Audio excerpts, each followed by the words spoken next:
welcome back. I thought we would do a little bit of balancer today and foot release. So if you do have a massage ball, that's great. If you don't, you can use a tennis ball, a golf ball, or you can have something like a small tin or a small bottle, just as something like this you can use instead. So I'm just going to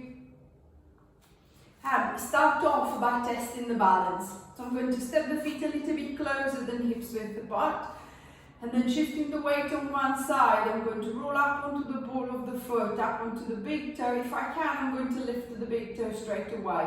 And then I'm just going to try and feel the balance. So noticing if I tend to drop to the right or go over to the left, that's normally pelvis instability.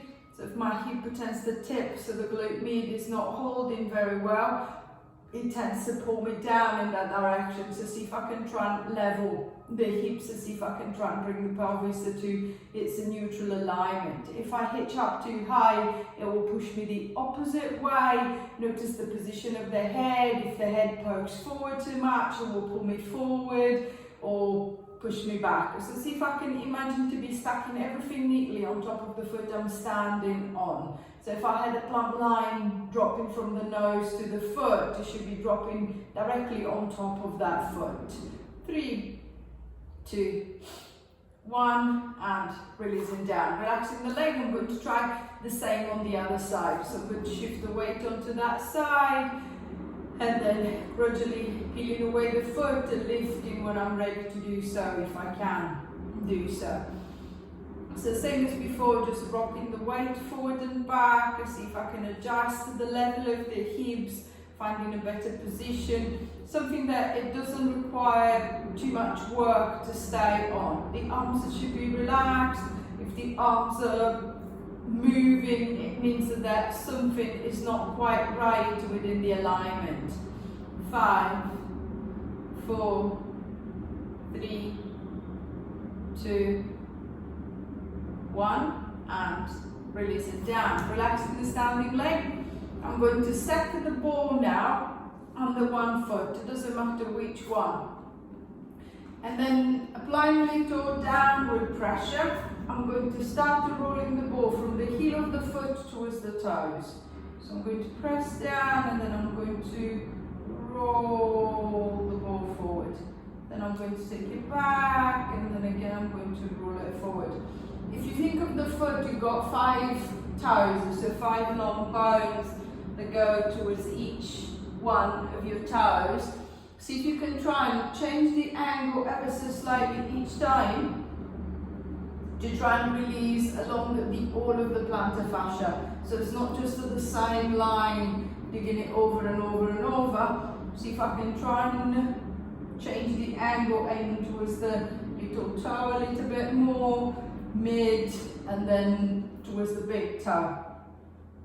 And then there might be some cracking and popping. It shouldn't be painful. So you decide how much pressure you're going to put on the ball.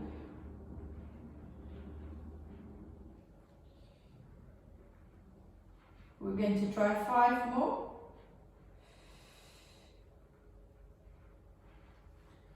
If you find any spot along the way that feels particularly stiff, I'm going to hold the pressure and then just keep it steady, or maybe just jiggle it around, whatever you feel that is helping to release that stiffness. 2. Last one. And releasing back, easing the pressure off the ball. I'm going to repeat the same thing to the other side, to the other foot. So I'm going to press down with the heel of the foot, and then I'm going to start to rolling it forward and back. Again, changing the angle ever so slightly.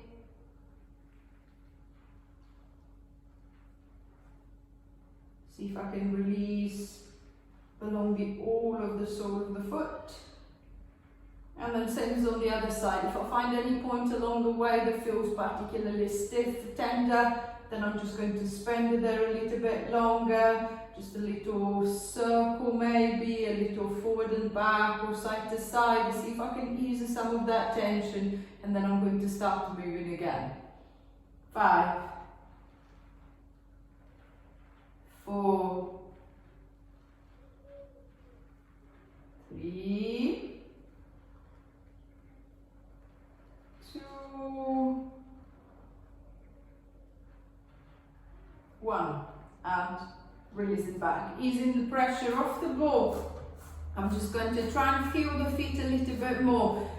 If anything, I should be able to feel the foot more. So more of the foot surface are touching the ground. There's a little bit more aware of the foot as I can still feel it kind of like tingling underneath. I'm going to change the direction of the release. At this time I'm going to press the heel of the foot down, and then I'm going to climb the ball of the foot on top of the ball. Then pressing down into the ball, this time I'm going to go across the fibre. So I'm going to go side to side.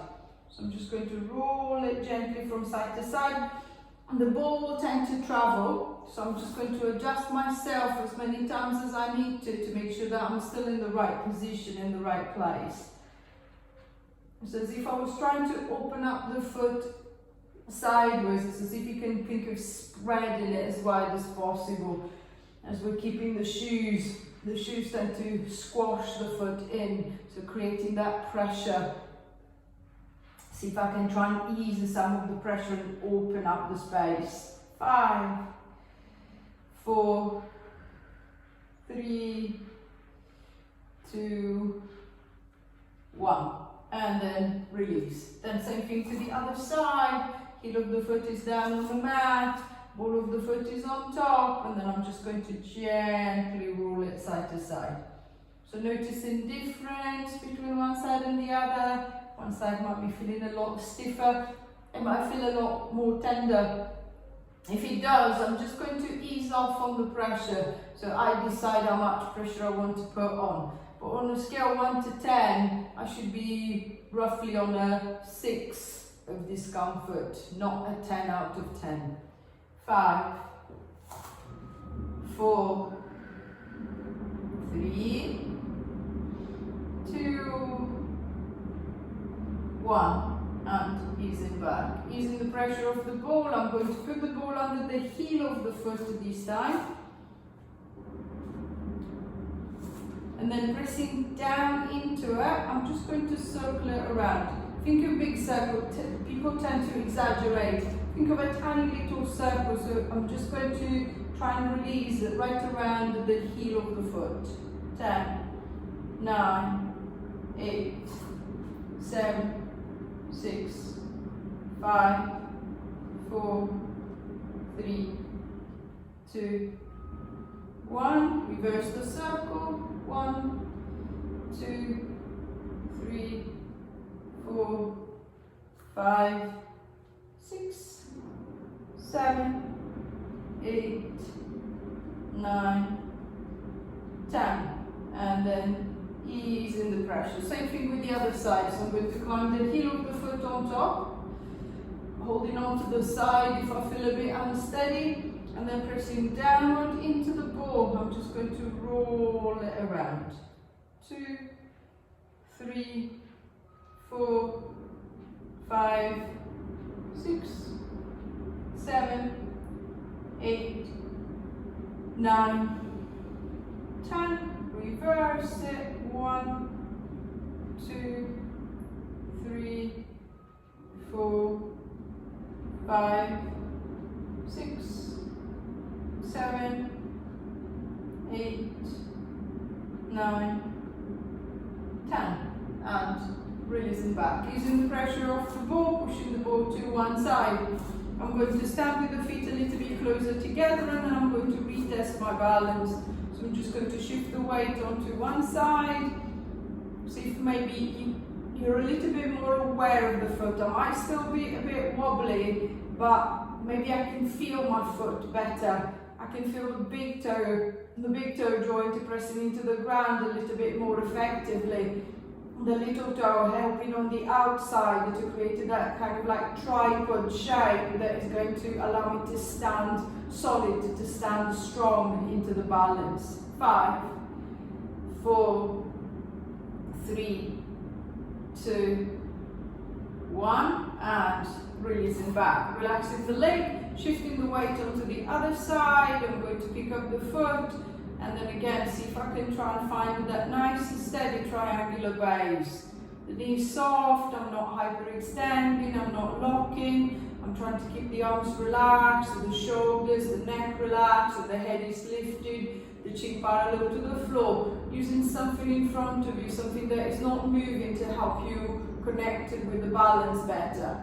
5, 4, 3, 2, 1, and releasing back. Releasing the feet, releasing the legs. And then we're going to finish off with a little bit of squatting. So see if I can, now that I've got a little bit more connection to the feet, try to use them better. So I'm just going to step the feet anywhere between hips and shoulder width apart. I'm going to bend the knees and drop the hips and then sit down into a little squat. It doesn't need to be too far, too deep, but see if you can try and think of all of the foot surface is staying on the mat. So it doesn't feel as if the foot is rolling in, it doesn't feel as if the knees are buckling, twisting and collapsing towards each other. The foot feels as if it's planted, both feet are feeling planted. As I drop down into the squat, the knee is in line with the middle toe, second toe. So I'm not twisting the knee, I'm not creating that pressure into the side of the knee and the sheer opening pressure on the inside of the joint. So I'm going to drop, squeeze my way up, drop, squeeze my way up. 6, 5, 4, 3, 2, 1. And releasing the legs. I'm going to try and see if I can add something to it now that I feel the movement a little bit better. I'm going to add a knee lift, so I'm going to add balance again. So I'm going to drop down into the squat, and then as I come up, I want one knee to come up. So I'm going to go into a hip flexion. I'm not leaning backwards, I'm standing tall, standing nice and upright. Drop down, lift the other. Drop down, lift the other. 10, 9, 8, try to straighten up completely, really trying to drive the knee up until you feel that the bum can't squeeze anymore. Side to side. 5, 4, 3, 2, 1. And releasing back, relaxing the legs and releasing the hips.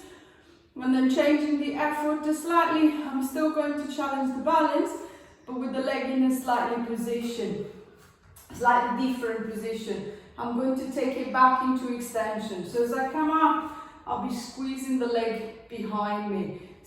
Think of squeezing from up here into the back of the bum, not from down here. So I'm not just flicking the leg behind, I'm trying to squeeze. The belly is tighter so that the back is not going into hyperextension. Dropping down into the squat, squeezing up. 2, 3, 4, 5, 6, 7, 8, 9, 10. And releasing back. Relaxing the hips, releasing the legs. And then the last little change, I'm going to take the leg to the side. So just a little squeeze to the side without trying to keep the leg too high, without leaning over in the opposite direction. And then think of the direction of the movement. I want a side lift slightly to the back. So I want the glute med, the side of the bum and the back of the bum to work together. The front of the hip I want it to open, not too close by kicking the leg forward. So I'm going to drop down into the squat, squeeze the leg out and up, drop down, squeeze the other. 1, 2, 3, 4, 5, 6, 7, 8,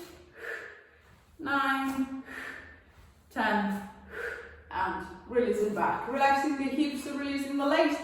Hopefully the squat felt a little bit easier, the position a little bit better. I hope you've enjoyed the session. Any questions, comments, feedback, please get in touch. I'll try to get back to you as quickly as you can. Bye for now.